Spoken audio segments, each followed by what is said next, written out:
I want to be done. I feel so empty. I want to die and rest in peace so that I can be free. End quotes. These were the last heartbreaking words of a 16-year-old girl who died last week. The grade 10 pupil from Bishu High School in Eastern Cape took her own life, allegedly after being bullied by a teacher and her peers. It's alleged they called her a witch for having an ancestral calling. Well, to discuss this further, we're joined now by Vuyiseka Mboxela. She's the Eastern Cape Education Department spokesperson. Vuyiseka, thank you so much for joining us. What are the actual facts that we have confirmed, or that you can confirm, surrounding this tragedy? Thank you very much, Ellen, for having us. Greetings to the viewers at home, and again, condolences to the Nako family who had lost a later through a bullying that took place in her school, in Bishu High School.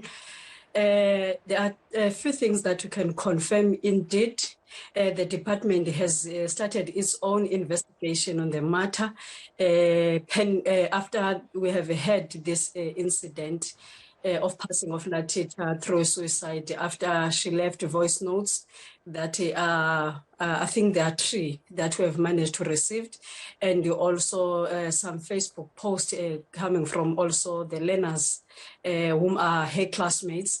And I can also confirm that yesterday the department had a multidisciplinary stakeholder session in Bishu High School yesterday, where all the interested parties in the form of parents, SGBs, traditional healers, also religious people were also present, and also the students were present.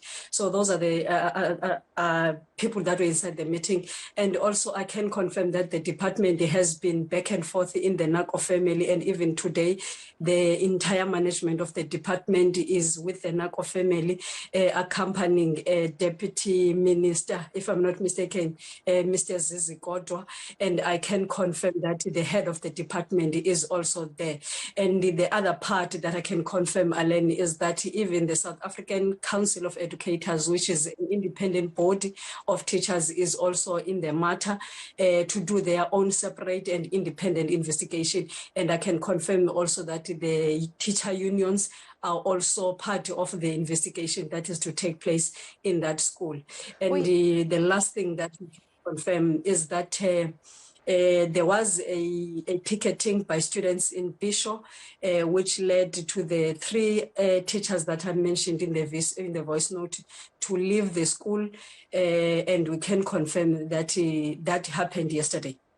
Vuyiseka, if this was a bullying incident, have any pupils or teachers been suspended or at least investigated at this early stage?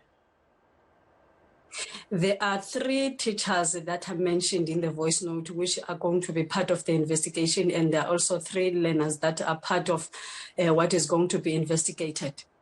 Was there any complaint from this young girl that she was being bullied prior to her death?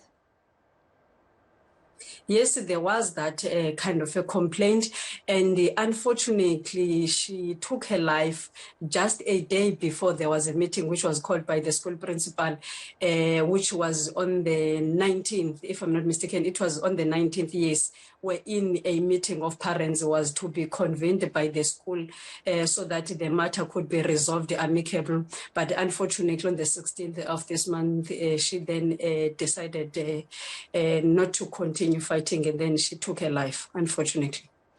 Very sad. Vuyiseka, thank you so much for your time. That was Eastern Cape Education Department spokesperson Vuyiseka Mboxela. Thank you so much. And Taps, I mean, you're going to talk later on about how common this is. Yeah. I would have thought it's fairly common to have an ancestral calling and for people to be quite accepting of it, but maybe this highlights that it's not. Yeah, I think it's largely misunderstood, even amongst the witch word. I mean, that's amongst the very negative. Yeah. So you can imagine in a high school setting with teenagers, where we know sometimes teenagers can be really nasty.